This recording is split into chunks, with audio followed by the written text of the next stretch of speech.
Hey everybody, it's the Dynamite Show on the Fight Game Media Network Plus. I want to thank you all for supporting the Patreon. I'm Paul Fontaine alongside Jeff Hawkins. And wow, we got a hell of a show to talk about today. Yes.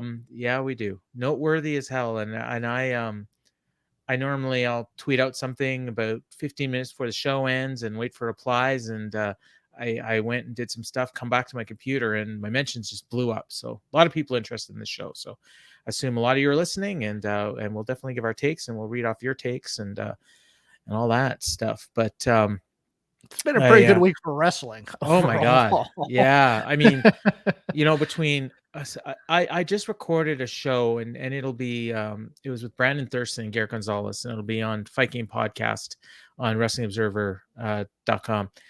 And we said there's one company that's like super hot and got ratings increasing, and then there's another company with a whole ton of backstage politics and everyone's pissed off and wants to leave. And it's not what you might think if you've been watching wrestling for the last 3 years. Yeah, I mean, but still, I mean, it's wrestling's fun when there's more than one fun company too. Exactly. Because you remember, like about 5 or 6 years ago, the hot hand was New Japan. Mm-hmm. And not a lot of people watched New Japan, and WWE was kind of in a downswing, but then NXT started getting on the come, and they with the rise of the horsewomen and all these takeovers were just knocking it out of the park week after week after week. And then it's like, well, okay, what's going to happen with the main roster? Blah blah blah. They didn't really do anything, and they kind of. But then then AJ Styles jumps to WWE, and then yay, a little bit of excitement there, a bit, but it's fun when there's more than one company to focus your arguments and your comparisons about. So I kind of dig that. Both ways. Yeah. When we last spoke, the segment that we kicked off the show with, of course, we were talking about last week and the opening promo between Punk and Moxley, and the weird comments that he made about Hangman Page. Yes. And at the time, we didn't really know what was going on, but we assumed that there was something going on that we didn't know about, and that AEW assumed that we did know about. And turns out that wasn't quite exactly what was happening. As I'm sure you all know, Punk kind of went off script and was paying a receipt to Hangman for some comments that he made back in May.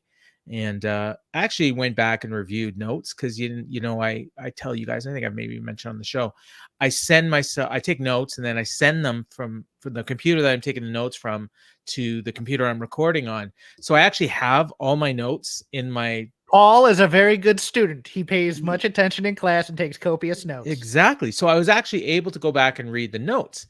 And if I go back to the May 4th, and this is kind of interesting because we did this on the Fight Game Media Group, but in case any of you didn't see it, I'll just pull it up here.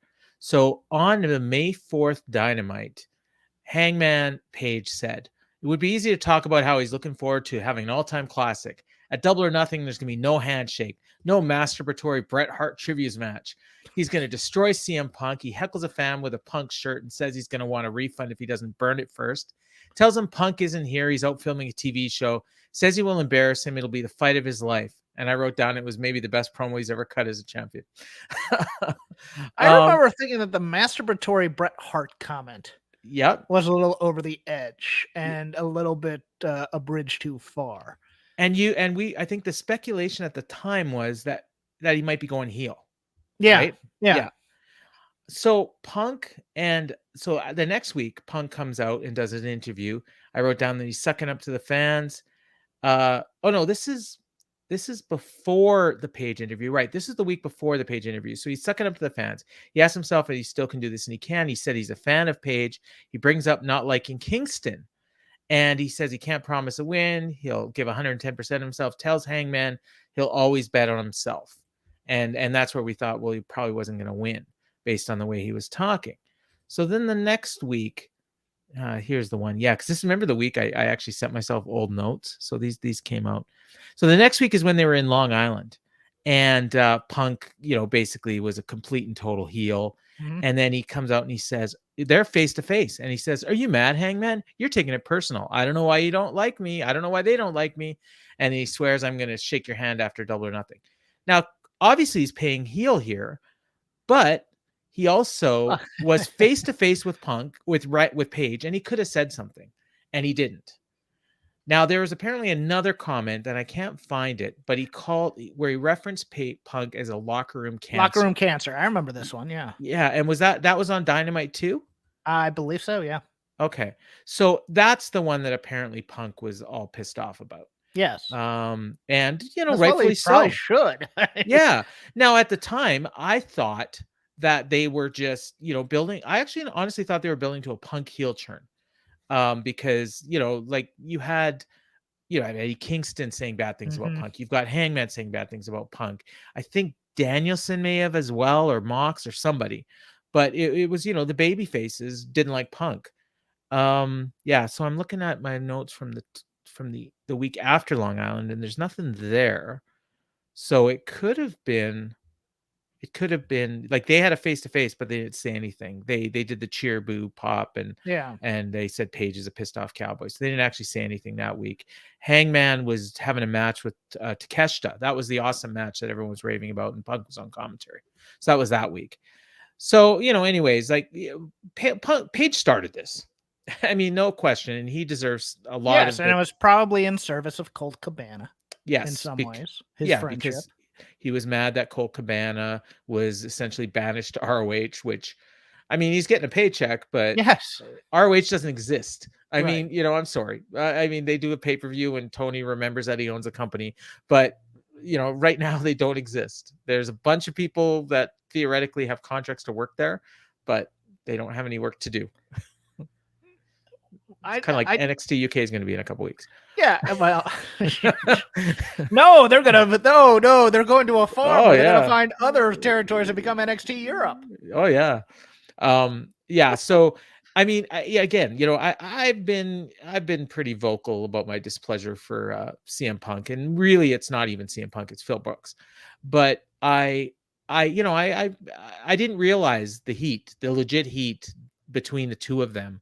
And knowing what I know and realizing that, Page took a cheap shot first. I still say that Punk's behavior last week was completely unprofessional, and I'm not sympathetic towards Hangman.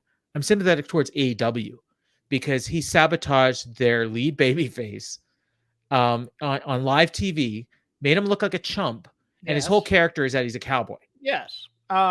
It's the old adage that two wrongs do not make a right. This might be a shock to some people. I used that quote today, actually. And people can say, "Oh, he was giving him a receipt." Yeah. All right, but receipt is good for time and place in some instances. I don't know if I said it here. I know I said it somewhere else. It is what AEW needs is a guy in the back who nobody's gonna screw with, who's gonna remind everybody, we're all here to make money. And I think we were having this chat on DM. I had this conversation on Shake Them Ropes. So the Ron Simmons type, the Haku type, the guy that the enforcer in the back who's like, hey, don't F with our money. Yeah. So who would that be? Like, if there is nobody back there right now. Yeah. I mean, maybe Dustin, Wardlow could do it. I mean, you need somebody legit tough and a little crazy stupid. And I don't think there is anybody. Or you need management to come in. Yes. And Tony needs to be a boss. And be a boss as opposed to a pal. And I'm going to tell you something, Paul. I'm under the impression that there might be a through line here that Punk lost this title as punishment. Well, okay. I was going to bring that up because I'll go here and I'll say it's possible that, hey, nobody's above being part of this company. And we need to establish, because there were other things that happened apparently this week that caused the Fightful reporting that there was a backstage meeting before. Not just, well, and being referenced on the show in a reference that 4 people in the arena got. But not just losing the title. I mean, the way he lost. I mean, well, I think it might have been one of those things where it's like, well, you can either lose in a good match or in a flash bang UFC style dominant. But you're losing, and you're losing clean, and you're losing strong. Now, don't get me wrong. I can also justify that this is a storyline in some way, and Punk's turning heel.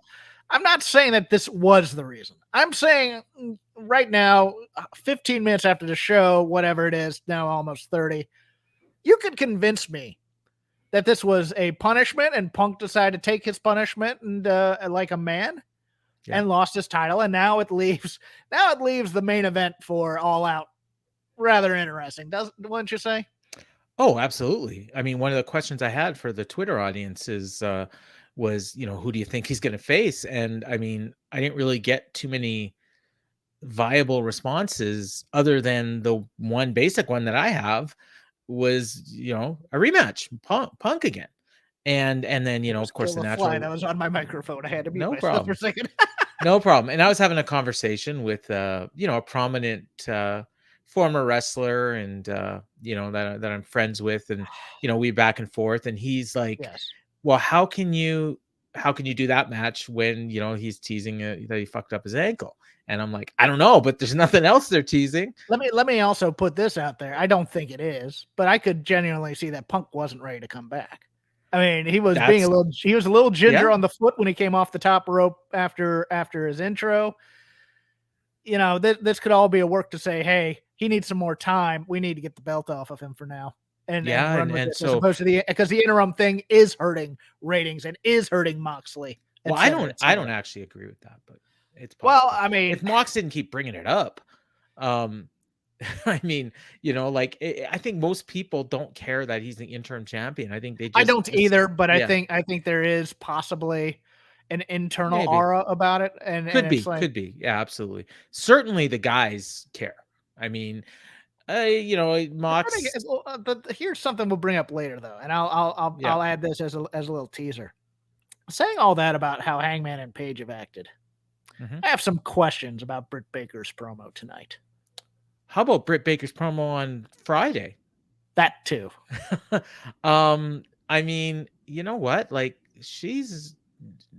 we'll get to that. Not professional. We will get to this because I have thoughts. Okay.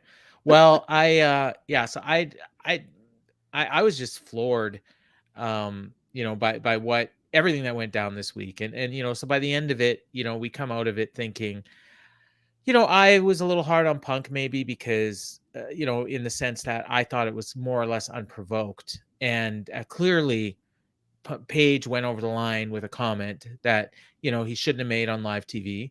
I assumed it had been okayed. Obviously it wasn't. So, but again, live TV building up to a pay-per-view match, or even if it was just a TV main event that they were building to, it was not the place to do it, in my opinion. I agree in theory. Okay. I will counteract that with the thing I said last week. This is the CM Punk people want. True. This is the CM Punk. People want CM Punk to give snide remarks about other people to get heat. And it gets heat for the programs. Also gets heat backstage, unfortunately. Well, and you have to look. You don't have to be the locker room. Could he have done it? Could he have made a snide remark? Like, I don't necessarily have a problem with the snide remark. You have a problem with it actually burying. My biggest issue was him laying the belt down in the middle of the ring and saying, "Yes, you want a rematch? Come out right now." You're and correct. Then waiting like 10 seconds. Oh, he's a coward. Yes, that was a big move. In my opinion. And there's things he could have said. He could have made a comment about he's not a real cowboy, or like something that was more directed to Steve, whatever his last name is, Voits, as opposed to Adam, Hangman. Okay. Yeah. I think. Well, I mean, it also asks, but okay, what is Punk gonna do if Page actually comes out? Well, that's it, right? And put it this way: shoes on the other foot. Punk sitting in the back and catering, and Hangman pulls that. Punk is going right past Tony. Punk's going right past and gonna cut a promo on the guy, or freaking fight him. Try that on Mox. I mean, And the other thing is, and I think I mentioned this last week, the kicker was Mox was going to do the exact same thing later in the show, and Punk was going to answer. So Punk knew that. So he. Like, remember last week? Mox laid the belt. No, you're right. You're right. Yeah. So that was attack knees came down, wanted the fight again. Exactly. So yeah. So Punk had the knowledge of how the show was laid out before he came out with us. Yeah. No. So it is. Yeah, it's a bitch move. It's it's more than a receipt. It's a receipt with some change, and that's the problem here. Is that a receipt is okay? I get hit, you get hit. I something more escalate. I get hit. I freaking take a chair and I kill you on your skull so that you're concussed and can't go any longer in a match.